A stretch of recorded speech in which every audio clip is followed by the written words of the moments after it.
اور جو اس کے بعد ہمیں ریلیف مل جائے گا، پھر ہمارا کو بینچ آ جائے گا، کیونکہ بینچ فکسنگ کی بات میں نہیں کرتا، میں تو بطور قانون کا طالب علم، ہمارے ہاں تو ہے ہی عدالتوں کا احترام، لیکن یہ مریم نواز کہتی ہے کہ بینچ فکسنگ ہوتی ہے جو ایک جرم ہے اور جو الزام لگاتی ہے، لیکن چونکہ اس کے اوپر عدالتیں نہیں کیئر کرتی یا عدالتیں اس کے اوپر نوٹس نہیں لیتی تو ہم کتنا چیخیں گے، ہم تو پھر وہی ہے کہ ٹھیک ہے پھر کوئی بات تو ہے۔ لیکن ایک بات یاد رکھیں کہ یہ جسٹس اعجاز الحسن صاحب سے نہیں بچیں گے۔ جسٹس اعجاز الحسن صاحب کی عدالت میں 3 رکنی بینچ تھا جو سماعت کر رہا تھا، اس میں اتفاق شوگر مل کے وکیل خواجہ طارق رحیم نے تحریری طور پر عدالت سے ایڈجرمنٹ مانگی، التوا مانگا۔ وکیل خواجہ طارق رحیم نے کہا کہ میں بیمار ہوں، میں پیش نہیں ہو سکتا، سماعت ملتوی کی جائے۔ عدالت نے شریف خاندان کے وکیل کی التوا کی، آج کی حد تک درخواست منظور کی۔ عدالت نے ریمارکس دیتے ہوئے کہا کہ مقدمہ طویل عرصہ سے زیر التوا ہے، مقدمہ کو التوا میں نہیں رکھا جا سکتا، اگر آئندہ سماعت پر وکیل دستیاب نہ ہو تو اتفاق شوگر مل متبادل وکیل کا بندوبست کرے۔ جسٹس اعجاز الحسن صاحب کی سربراہی میں 3 رکنی بینچ نے آئندہ ہفتے کے لیے سماعت ملتوی کر دی۔ یہ نہیں ہے کہ اب مہینوں ملتوی ہوں گی، یہ نہیں ہے کہ اب آپ کو سال مل جائیں گے اور آپ وہاں شوگر ملیں لگا کے بیٹھے ہیں اور آپ وہاں پہ اپنا کام جاری رکھے ہوئے ہیں اور آپ کو یہ لگتا ہے کہ یہ درخواست آپ کی پینڈنگ رہے گی۔ نہیں نہیں نہیں، جسٹس اعجاز الحسن صاحب نے کہا کہ طارق رحیم صاحب آج نہیں ہے نا، ان کی حاضری معافی منظور کر لیتے ہیں، لیکن اگر ان کی صحت نہیں ٹھیک ہوتی اور وہ باقی کیسز میں جاتے ہیں، اس کیس میں وہ بیمار ہیں، نہیں ٹھیک ہوتے، اللہ ان کو صحت دے، نہیں بھی ٹھیک ہوتے تو اگلے ہفتے دوبارہ ہم سماعت کریں گے، آپ اپنا متبادل وکیل ڈھونڈ لیں، اگلی تاریخ پر معافی نہیں ملے گی کہ جی ہمارا وکیل بیمار ہے اور اس بیماری کی وجہ سے آپ کو ایڈجرنمنٹ ملے گی، یہی اعجاز الحسن صاحب ہی سنیں گے۔ شریف خاندان کی شوگر ملوں کی منتقلی کا کیس جو قاضی فائزہ صاحب کے بینچ سے جسٹس اعجاز الحسن صاحب کے پاس آیا ہے، یہی سنیں گے، معافی کوئی نہیں ہے، اگلے ہفتے کے لیے سماعت ملتوی کی ہے، اور اب دیکھتے ہیں کہ وہی وکیل تندرست ہو کے صحت یاب ہو کے آ جاتے ہیں یا ان کی جگہ کوئی نیا وکیل آتا ہے۔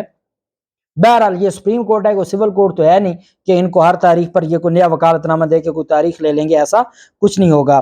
فیصل وابڈا کا کیس تھا، عمر عطا بندیال صاحب کی سربراہی میں 3 رکنی بینچ تھا جو سماعت کر رہا تھا، اور اس میں منصور علی شاہ صاحب، جسٹس عائشہ ملک صاحبہ اور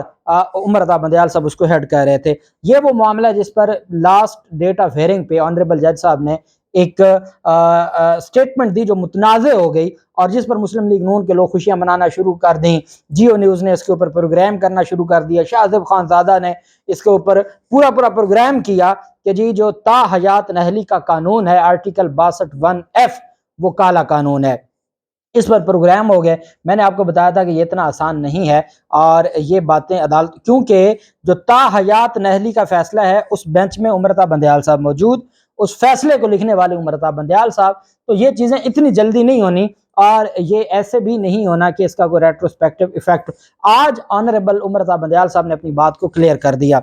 آج سماعت ہوئی فیصل وابڈا کی درخواست پر، یہ درخواست اس وجہ سے اہم ہے، فیصل وابڈا کی تا حیات نہلی ختم ہو جائے گی کیونکہ الیکشن کمیشن کے پاس وہ اختیار نہیں ہے، اب اس کو 5 سال کے لیے نہل کیا بھی جائے تو وہ 5 سال اس کے مکمل ہو جائیں گے اور وہ 5 سال پھر 2018 سے ہوں گے تو وہ اگلا الیکشن وہ لڑنے کے اہل ہوں گے۔ بہرحال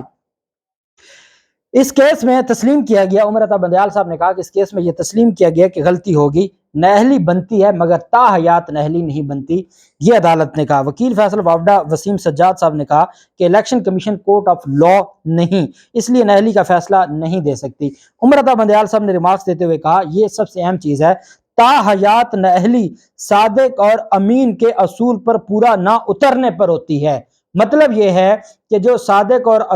امین کے اصول پر پورا نہ اترے وہ تا حیات نہل ہی ہے، اور عمر عطا بندیال صاحب آج بھی اس بات پر قائم ہیں کہ جو صادق اور امانت کے، صداقت اور امانت کے اصولوں پر پورا نہ اترے اور عدالت اس بات کا تعین کر لے کہ یہ صادق اور امین نہیں ہے، وہ تا حیات ہی نہل ہوگا۔ یہ میں آپ کو دوبارہ عمر عطا بندیال صاحب کہتے ہیں، تا حیات نہلی صادق اور امین کے اصول پر پورا نہ اترنے پر ہوتی ہے، اثاثے چھپانے یا غلطی کرنے پر آرٹیکل 63(1)(c) کے تحت نااہلی کی ایک مدت ہوتی ہے۔ مطلب کیا کہ اگر آپ نے اثاثے چھپائے ہیں یا کوئی غلطی کی ہے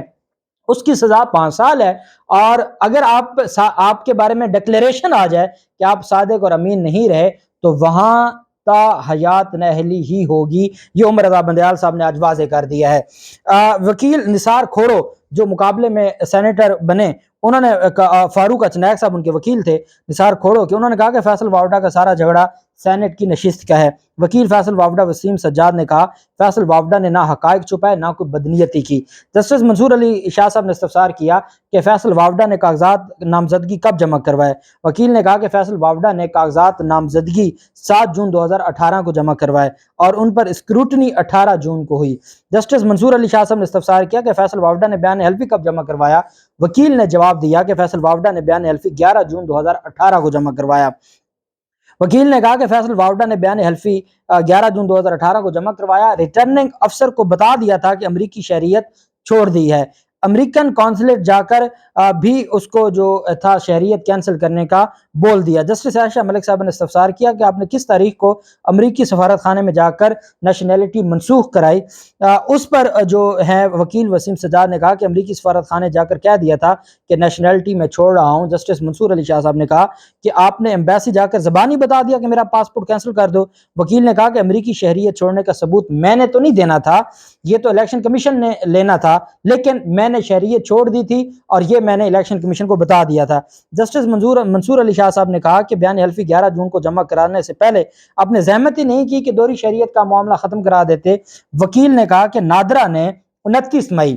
2018 کو امریکی شہریت کینسل ہونے کا سرٹیفکیٹ دے دیا تھا۔ جب نادرا نے مجھے 29 مئی کو سرٹیفکیٹ دے دیا تھا، میں بیان حلفی 11 جون 2018 کو جمع کروا رہا ہوں، اس کے بعد مجھے اور کون سے ثبوت کی ضرورت تھی؟ اور یہ کہتے ہیں جی کہ بیان حلفی جھوٹا ہے کیونکہ میں نے ریٹن دے دیا، نادرا نے منسوخی کا سرٹیفکیٹ دے دیا۔ اب امریکن امبیسی یا سفارت خانے کا اپنا ایک طریقہ کار تھا، اگر وہ بعد میں انہوں نے منسوخ کی ہے تو اس میں یہ نہیں کہا جا سکتا کہ میں نے جان بوجھ کے پہلے جھوٹ بولا اور بعد میں اس کو ختم کروایا۔ میری نیک نیتی یہ ہے کہ میں نے مئی 2018 کو امریکی شہریت کینسل ہونے کا سرٹیفکیٹ نادرا سے حاصل کر لیا تھا۔ عدالت نے فیصل وافدہ کے وکیل کو کہا کہ چلیں یہ بات آپ کی ٹھیک ہو گئی، اب الیکشن کمیشن کے دائرہ اختیار پر آ جاتے ہیں۔ عدالت نے کہا کہ صرف الیکشن کمیشن کے دائرہ اختیار پر اب بات ہوگی اور اس پر آپ تیاری کر کے ہیں۔ عدالت نے کیس کی سماعت 13 اکتوبر تک ملتوی کر دی اور چیف جسٹس آف پاکستان نے کہا کہ 13 اکتوبر تک ہم اس کیس کو وائنڈ اپ کریں گے، اور ساتھ عدالت کی طرف سے یہ کہا گیا کہ 13 اکتوبر کو الیکشن کمیشن کے دائرہ اختیار پر آپ بحث کریں تاکہ عدالت اس کو پھر ڈیسائیڈ کرے۔ اب دیکھتے ہیں 13 اکتوبر کو کیا ہوتا ہے۔ صادق اور امین والی بات آج کلیئر ہو گئی۔ اللہ پاک پاکستان کا حامی و ناصر ہو۔ بہت شکریہ۔ اللہ حافظ۔ پاکستان زندہ باد۔